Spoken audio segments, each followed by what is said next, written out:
Chapter 15. Wakey, wakey, kitty cat. Pastry cook poked her shoulder, rousing her. Kessa couldn't see anything due to a coarse, impenetrable blindfold. She figured it was either still night or the room had no windows, because there was no indication of natural light. Though it was possible the blindfold was just that impenetrable.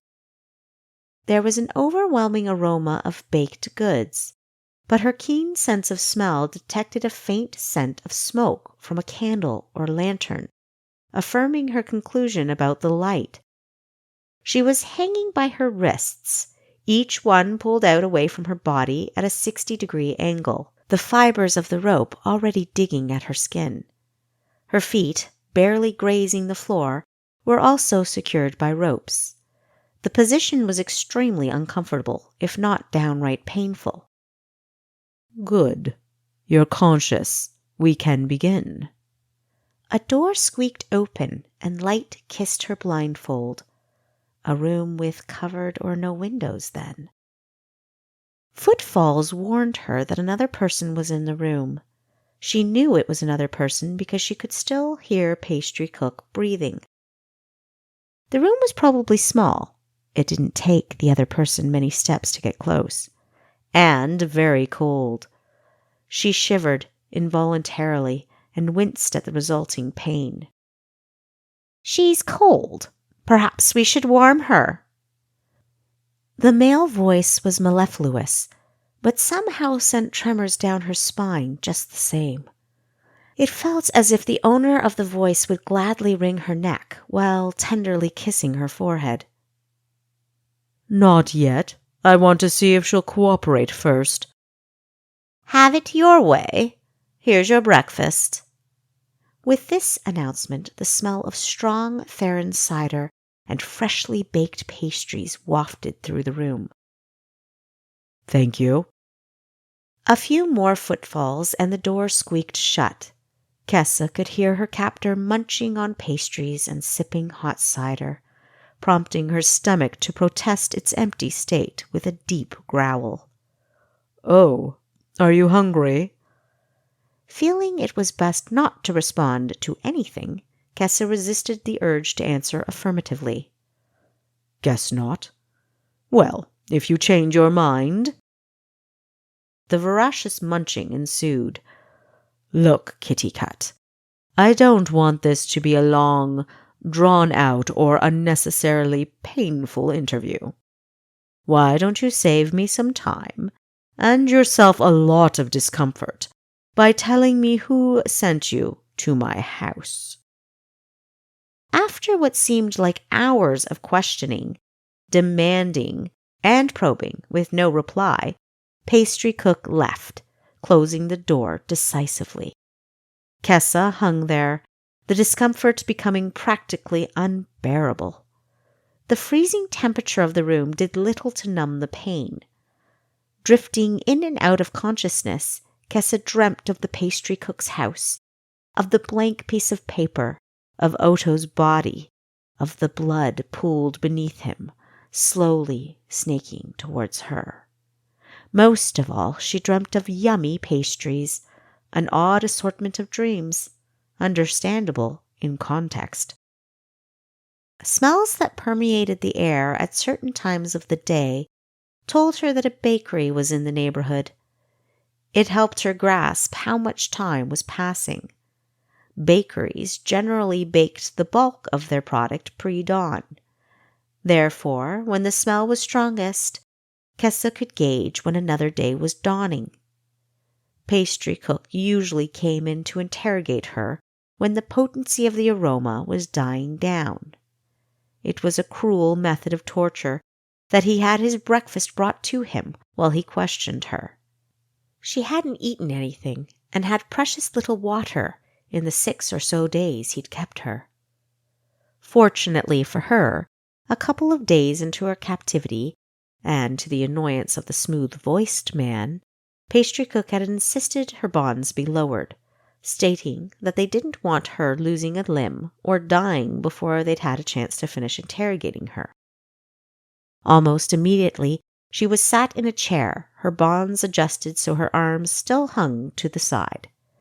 Her feet were tethered to the chair, allowing very little movement. The alteration was fortunate in two ways. One, compared to her previous position, she was quite comfortable. And two, she'd learnt a vital piece of information. They wanted her alive until they'd broken her. It wasn't the most comforting thought, but it did give her hope for an opportunity to escape. The door hinges squeaked loudly as someone entered the room. Instantly, the tantalizing aroma of fresh bread wafted past her nose. Her stomach was so empty it didn't seem to have the energy to protest anymore. Or perhaps she just couldn't hear it.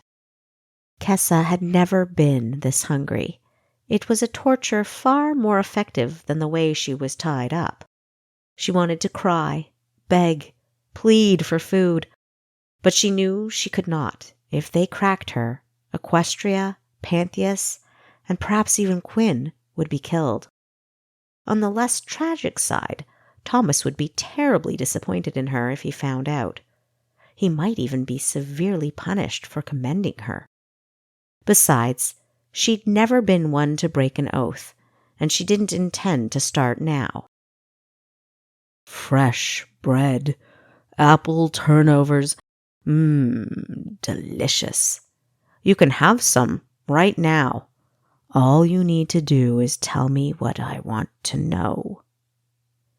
It was impossible for Kessa to ignore the thought of scrumptious, melt-in-your-mouth turnovers.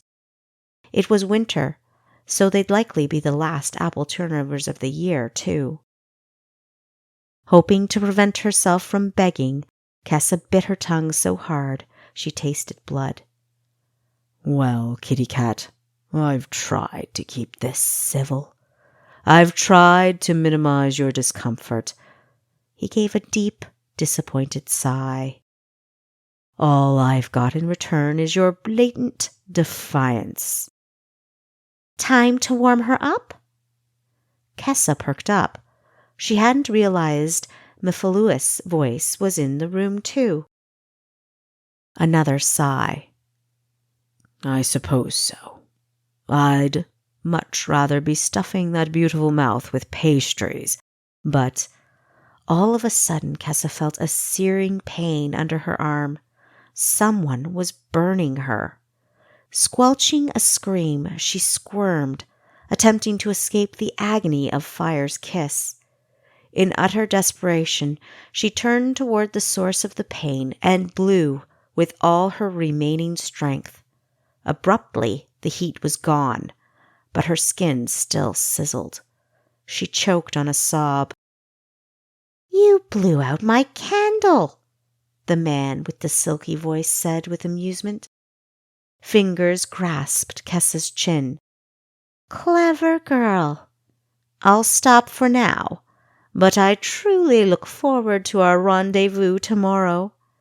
It won't be so easy to escape the torture I have in mind for you then." Shivering, this time not from the cold, Kessa winced as Pastry Cook moved her arm. Just tell us who you're working for, kitty cat, and you won't have to suffer. I'd hate to see such a pretty girl seriously hurt or disfigured. He gently stroked her face. Then, pressing her bottom lip down, he placed a cup against it, pouring water into her mouth slowly. Normally, he stopped after she'd had a couple of gulps, but this time he allowed her to drink the entire cup. Once she finished, he fed her an apple turnover, and Kessa thought she'd died and gone to heaven. You really should tell us what you know. We could use a girl like you on our side. Quiet footfalls, and then she heard the door close. She woke up to the sound of whispers. How much longer must this go on? If she doesn't crack soon, we'll end it. I don't know why we're having this discussion at all. We'll stop when I say so. Now go in there and do your job. And don't you dare go easy on her because she's a girl." There was a long silence, and then she heard the customary door squeak and footfalls. She gasped for air when a fist punched her in the gut. Physical torture today, as she'd already guessed. Enduring blow after blow, she tried to remain calm, to think of something to distract her from the reality of what they were doing to her. Without a word, they left her bleeding, bruised, and hanging painfully in place. The next time they came, they cut her bonds and dragged her across the room, because she could hardly walk. Grasping her hair, they dunked her head into icy water, holding her there until she felt her lungs would burst. They let her out just long enough for her to cough and suck in a breath before plunging her in again. They repeated this several times. This was by far the worst torture she'd ever endured. She almost lost her resolve. Eventually, they left her on the floor, hands bound behind her, coughing, spluttering, and dreading what torment would come next. The methods they used to torture her had become increasingly violent, and she was terrified to face the next day. Finally, sprawled out on the cold, hard floor with her blonde hair frozen to her face, after what she'd surmised to be 10 days of torment, she cried. "I see evidence of crying," Smooth Voice was saying as he slapped her until she came to. "I guess you're ready to tell us what we want to know." Still, she said nothing. Another day of water torture commenced. Afterward, she pictured what her sister would do in the same situation, and a rock-hard resolve entered Kessa's belly. They would not break her. She was unbreakable, invincible. They could torture her for days, and she would only frustrate them with non-compliance. Today is going to be different. Kessa wondered where pastry cook was. Usually he'd speak prior to commencement of torture.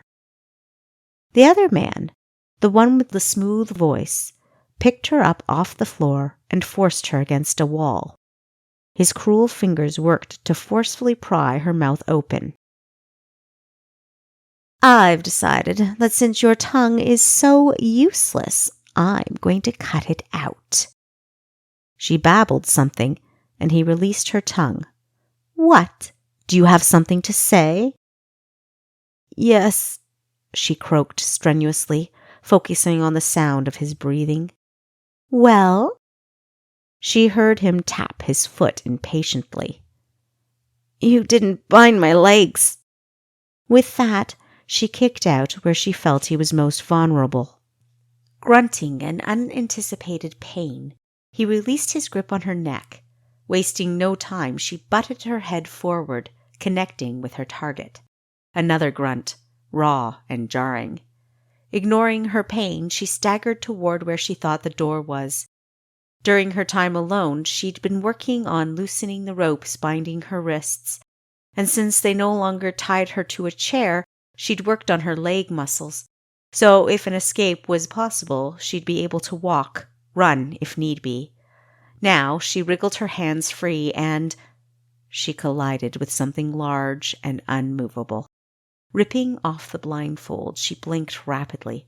Her eyes burned as though dipped in acid as they adjusted to even the small amount of light leaking into the room from behind pastry cook, who was standing in the middle of the doorframe, blocking her escape. Despair racked her mind and body, her best and only opportunity to escape foiled. Laborious laughter, mixed with a hefty amount of discomfort, reverberated behind her. "All right, I'm satisfied." Turning, she beheld the smooth-voiced man. He was unexpectedly handsome, very handsome. He was around 6 feet tall, with shoulder-length dark blue hair, like a moonlit midnight. Its silky smoothness matched the timbre of his voice. His age, in the vicinity of late 20s, was unexpected too. She'd envisioned a middle-aged man. Blood-red lips curved upward in a semi-smirk. He approached her, his vivid blue eyes, the color of a sun-kissed ocean wave, twinkled facetiously. Unsure whether the rapidity of her heartbeat was due to some sort of tainted, irrational attraction, or from pure dread, she backed away. "Congratulations, kitty cat. You passed," Pastry Cook declared, though a frown creased his brow as he looked at his smooth-voiced companion. "What?" she blurted, her mind racing. "You mean this was all some big farce to... Test your loyalty, yes," Pastry Cook confirmed. "But it was more than that. We wanted you to know what you might experience should you ever be captured or found out." "And we also wish to illustrate what will happen to those you hold dear should you break your oath," her primary torturer, the handsome one with the smooth voice, purred. He explained this so sweetly, his placid expression unchanging. It felt as though he was describing a matter of complete normalcy and not the horrible torture of innocent bystanders. The thought of anyone else, let alone her sister, going through such suffering wrenched her soul. Clearly, Smooth Voice didn't share her revulsion. Who knew how long he'd been torturing people? Obviously, he was desensitized, or worse, got some perverse pleasure out of it. She shuddered at his distorted complacency, and his smile widened. "You're all sadistic cretins, you know that?" she shrilled. Filled with an aberrant glee, Smooth Voice replied, "Come now, don't be disgruntled. Yes, you endured a fortnight of torture, but I went easy on you." He squinted at Pastry Cook, who put his hands on his waist. "Your counterparts are quite protective of you, you know. This is a necessary rite of passage, and I'll admit you performed admirably, especially for one so young." Disgruntled? Kessa was a whole heap more than that, but she refrained from expressing as much. Pastry Cook moved to the side of the door, allowing Thomas and a couple companions to enter. Kessa's mouth dropped open as Otto waltzed in, very much alive and in perfect condition. Sheepish, under her astonished scrutiny, he saluted her. Although Thomas was smiling, Kessa recognized this was a veil on his true feelings. She'd caught the disapproval hidden in his eyes as they scanned Smooth Voice. "You did us proud, recruit. Well done," he said. "It's kitty cat now, Thomas," Pastry Cook declared, his eyes twinkling. "Welcome to Clandestine Services, kitty cat." So, she was to have no say in her new code name? Whatever. She was wound too tightly at that moment to care. Truth be told, she didn't mind kitty cat. Cats were clever, agile creatures with 9 lives, after all. "Question." She redirected her attention back to Smooth Voice. "You said you took it easy on me. I assume I'm not the only," she paused precariously, "victim of this test?" "No," Pastry Cook responded in his deep, gritty voice. "We've all been through this test." "And what happens to those who don't pass?" "You're supposing someone failed the test," Pastry Cook chuckled obliquely. "You're forgetting that we choose individuals who demonstrate a particular knack for this type of work. We also prepare them, as we did you, with strenuous training. Now, I insist you see our doctor and get some much-needed rest." Recognizing pastry cook's deliberate evasion of her question, Kessa caught a glimpse of something cold and hard behind Smooth Voice's eyes and decided not to push the issue. "Are you really a pastry cook?" He laughed, a rich, rolling vibrato laugh that shook his upper body. "Only part-time." On cue, Thomas introduced Reese, the leader of the pack. Kessa had believed Thomas was in charge. It was intelligent to keep the identity of the true leader hidden until real loyalty was shown, she supposed. "Later you'll meet the king," Smooth Voice announced with a smirk. Everyone gawped at this announcement. Never in a million years would Kessa have dreamt she'd meet the king or work for him. That aside, why hadn't Smooth Voice been introduced? Perhaps it was for his protection. He appeared to be the primary torturer, so maybe they were worried his victims might be tempted to pay him a visit and exact a little revenge. Great Ash, she wanted to. Thomas declared, "For now, you're meeting the doctor."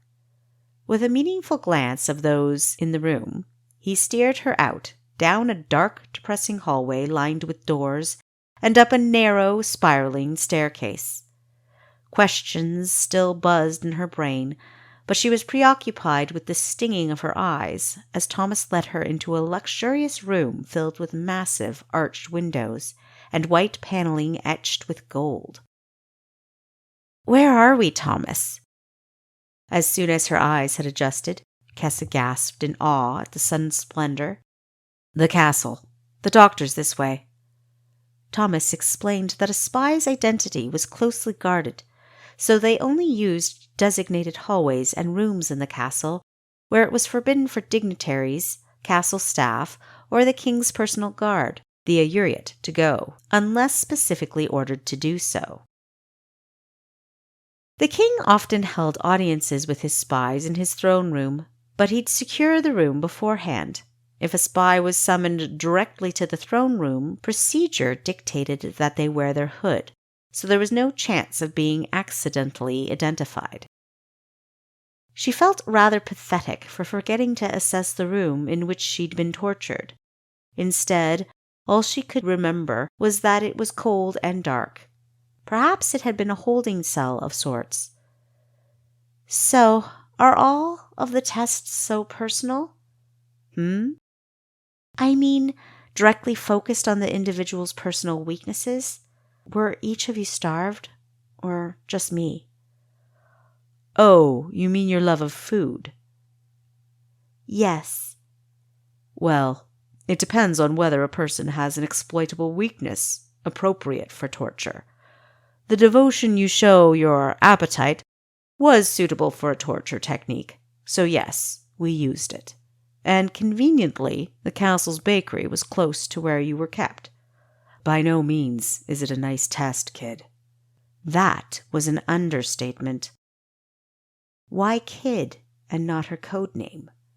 Perhaps he didn't like her code name, or he simply preferred Kid. Made sense. She was one. Surprisingly, she didn't mind him calling her Kid either. It alluded to a unique relationship that went beyond the boundaries of teacher and pupil. Thomas continued, "Unfortunately, it's a necessary one. The king demands absolute certifiable loyalty, and I did warn you about the challenges of our profession." "Yes. Tell me about Odo. He died right before my eyes. Well, obviously he didn't." Thomas grinned like a fox caught in a henhouse. "Oh, that's a little trick of mine to enhance the severity of the situation." "I saw the knife stab him. I saw blood on—" She squeezed her eyes shut at the unpleasant memory. "How'd you do it?" "I'll tell you later. You really surpassed all our expectations that night, kid. Odo had to work extra hard to expose you." Grimacing, Kessa worked extra hard to keep the snarl out of her voice. "I thought he was losing his grip. I couldn't believe a senior spy would make that many mistakes. Reese couldn't believe you escaped the house. In our group, it's unheard of. Any group of clandestine services, come to think of it. Thomas snickered. First time Reese has needed my help. What do you mean? We post 2 people outside the building, one at the front and one at the back. It's a precaution, really, in case someone hears something, or there's an escape, which has never happened. No one has even come close under Reese's watch. He's pretty quick. When you leapt from the window, I was stunned. Reese signaled for me to catch you. While I used my trusty bola to rope you, Reese climbed down from the window. I faded from view, and once I made it through the window, I thought I was free. Was Smooth Voice the man at the front of the house? Snorting at the moniker, Thomas shook his head. He only gets involved in the torture, right? How'd you... Clamming up, Thomas, looking sheepish, raked a hand through his hair. Just something about him, I guess. He seems very comfortable with and efficient at the job, she replied to his unfinished inquiry.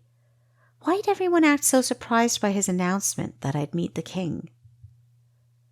Introduction to the king is unheard of for new recruits. Members, Thomas explained reticently. It's highly unusual for anyone other than the higher-ups. Thomas, what aren't you telling me?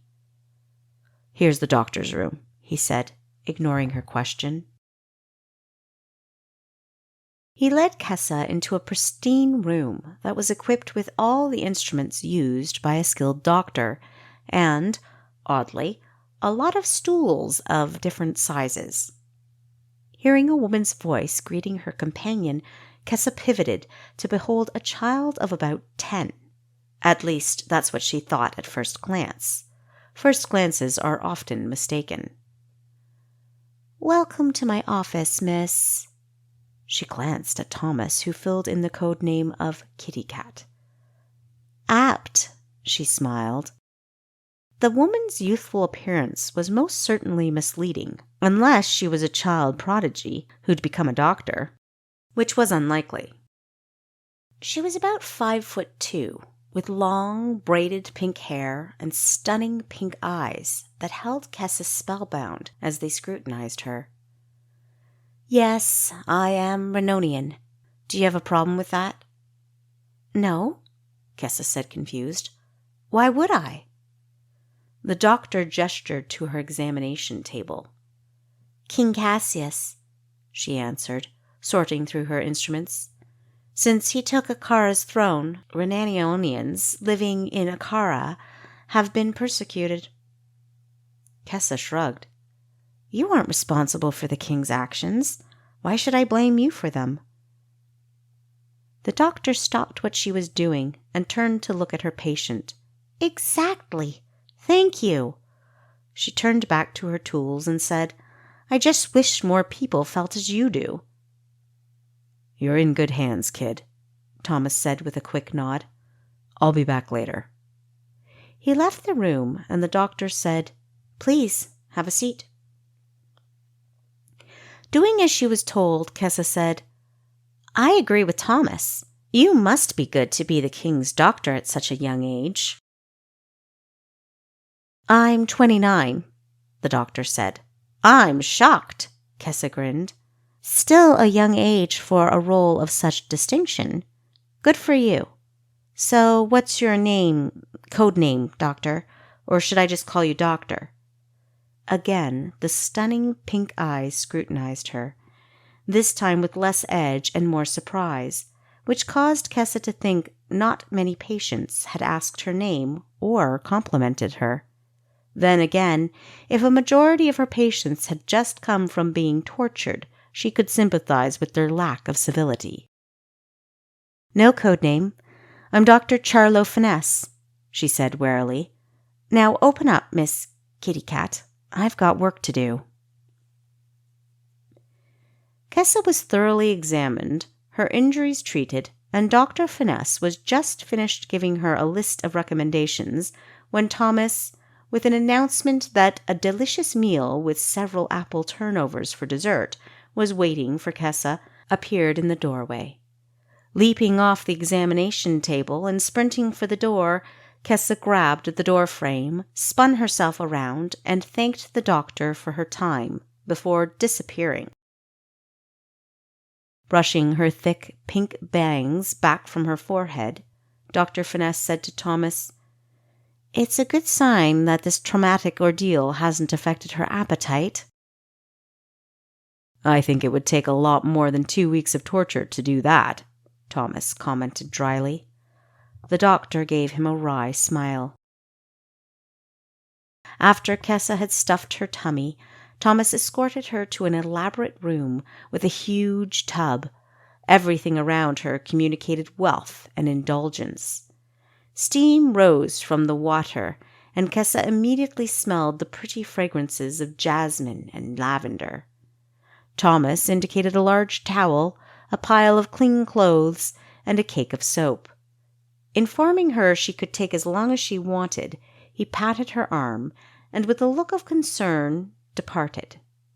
Supposing this was either a tactless reward for enduring the past 2 weeks of torture, or a test of how she'd cope with fear, Kessa waited until Thomas shut the door behind him. Before her decision to become a spy, she would have believed herself dropped into the lap of luxury. The room's decor was highly ornate, no expense spared. A tiny hallway led to the reliever. Kessa had grown up with relievers, as they were common in castles and large stone buildings. But most peasants would have felt privileged to use one instead of an outhouse. A wash basin and jug sat on a long wooden table next to a towel rack. A full-length mirror revealed a filthy young girl with matted blonde hair and freckles. Torn, blood-stained clothing hung off her shapely figure, which was covered in cuts, contusions, and sores. Grimacing at her appearance, Kessa gingerly placed her hand on one of the 4 columns, cornering a square inset tub with 2 wooden steps encircling it. Personal tubs of any kind were rare, as filling it with hot water was a long, cumbersome process, and the water didn't stay warm for long. But this tub was extraordinary. Legend had it that King Ash could point his finger and heat water to any temperature he wanted. Perhaps that was one reason he'd installed such a large tub. Kessa didn't want to think of the amount of water that was in that tub, or how long it must have taken to heat and deliver it all. She hoped there was a drainage system, as without one, emptying it would be even more cumbersome than filling it. Commonly, if Kessa wanted to bathe, she would use a wash basin and sponge, or simply jump in a river or pond. Warm, never mind hot, baths were even rarer than the tubs. Stripping down, she glowered at the water, fighting the realization that one could easily drown in a tub of this size. Despite her attempts to sink them, visions of her ordeal kept resurfacing. She remembered being stretched out on the floor, a cloth smothering her nose and mouth, and a steady flow of water blocking her air passages. She remembered choking and coughing. Agony. She remembered catching her breath milliseconds before her head was shoved into a basin of cold water and held there while she struggled, not knowing if she'd be let up again. She remembered the horrible, dire need to fill her lungs with air. When the entire ruse was disclosed, she'd put on a brave, detached, even relaxed face for her colleagues. Inside, though, she felt wrecked, like a shiny, colorful apple, appetizing to look at, but all chewed up inside by an infestation of worms, damaged to the core. Her perception of the world, now vastly altered, gnawed at her youthful innocence like those worms at that tantalizing apple. Feeling tears pooling, she blinked and wiped them off her cheeks impatiently. An icy tendril of panic snaked down her spine as she eyed the steaming water. Speak to her 2 weeks ago, and she'd have laughed in anyone's face for suggesting she'd one day be averse to bathing in a tub. Never did she imagine she'd experience an implacable fear of water. Having loved water since early childhood, swimming was always a pleasure and relaxation for her. Finally, she understood how Pantheus must have felt when she'd pushed him in the river. Although she'd never told anyone, she'd observed him learning how to swim, with help from her father, only a couple of days after the incident. She'd witnessed him bravely conquering his fear, and if he could, so could she. That was right. Fear had a place, and this wasn't it. She had to condemn this irrational fear, conquer it, send it to oblivion. Mounting the steps, she took a deep breath and climbed into the tub, immersing herself entirely. Water surged into her ears and stung her eyes as she dipped beneath the surface, waiting for her anxieties to wash away like leaves in a current. The water had cooled by the time she extracted herself.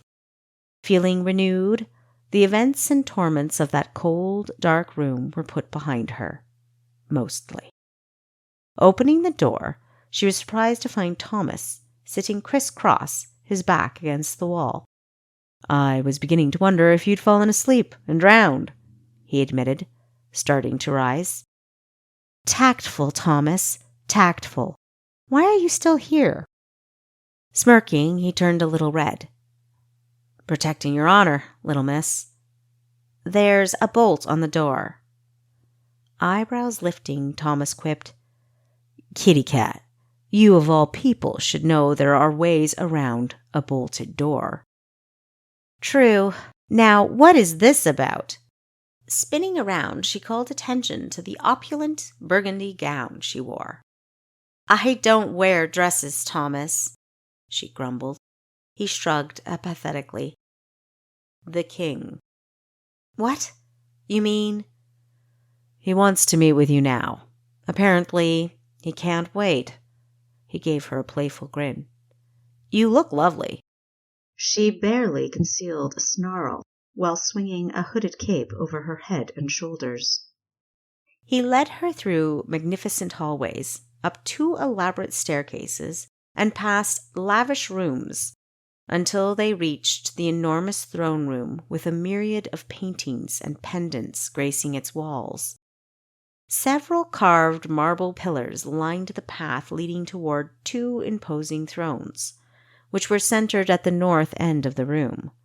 A long red carpet with the Acharan emblem woven in gold extended from the thrones all the way to where Thomas now stood, an apprehensive 14-year-old at his side. Kessa admired the grandeur, taking everything in with a slight trepidation. She really didn't want to meet any king, much less a king like Cassius, who certainly couldn't boast about a good reputation. He was responsible for the death of many, including her father and Pantheus's entire family. She realized that working for the villain and meeting him personally were a different beast. Dress highly noticeable, noisy, and extremely feminine, Kessa felt like a fish out of water. Normally, she preferred maneuverable clothing that blended well with her surroundings. She was a spy, not a courtesan. Why on earth would the king expect her to dress like this? Even prior to being a spy, she'd always loved being able to disappear quickly should the need arise. To the right of the thrones were a set of doors, which opened onto a small, private balcony overlooking the woods. A man leaned casually against the stone railing. He wore deep blue leggings and a blue silk V-neck tunic, its neckline and sleeves etched with gold interlacing knot designs. A matching cape, also inlaid with gold, blew slightly with the cold breeze. "Your Majesty?" Thomas said, with an unexplained forbearance. Ah, our new inductee. Remove your hoods. Sucking in a shocked breath, Kessa removed her hood and cape, curtsied, and cast her eyes downward. The king was her handsome, smooth-voiced tormentor. You see, Thomas, I told you she'd clean up beautifully. Cassius circled her, assessing her appearance with unabashed appreciation. Reaching out, he took a lock of her golden tresses, still damp from her bath, and twirled it around his finger. He bent and sniffed it. Yes, very beautifully. Her face flushing, Kessa was unsure of how to behave or what to say. He made her heart race with one glance from his deep blue eyes, and yet she had several logical reasons to hate him. He was a usurper, a tyrant, and a sadist. Did you enjoy your bath? Usually this would be an innocent enough question, but there was a hard edge to his voice, and a spark in his eyes that revealed cruel intentions. He reveled in the possibility that he'd instigated further suffering while appearing to be benevolent. Standing taller, Kessa fairly glared at him as though he were an ant she could step on. Your Majesty is very kind to inquire. I enjoyed my bath very much. Thank you. Amusement lit up his face as he pursed his lips, a mannerism that wouldn't normally appear perverse, but somehow did. Excellent. With a flippant glance at Thomas, he whispered into her ear, I enjoyed thinking about the water caressing your skin. He skimmed a knuckle down her arm, eliciting goosebumps, soothing your battered, aching body. Your Majesty takes my breath away, Kessa rejoined pertly, without any hesitation. Cassius chuckled genuinely, his smile broadening. Clever girl. The witty pun, referencing the water torture, was not lost on him. Through this entire interaction, Thomas was like a stone statue, unaffected by the dialogue. Thomas? Yes, Your Highness. I have a job for you. Yes, sire. The Ashland outlaws have plundered another one of my shipments. The soldiers? Thomas asked.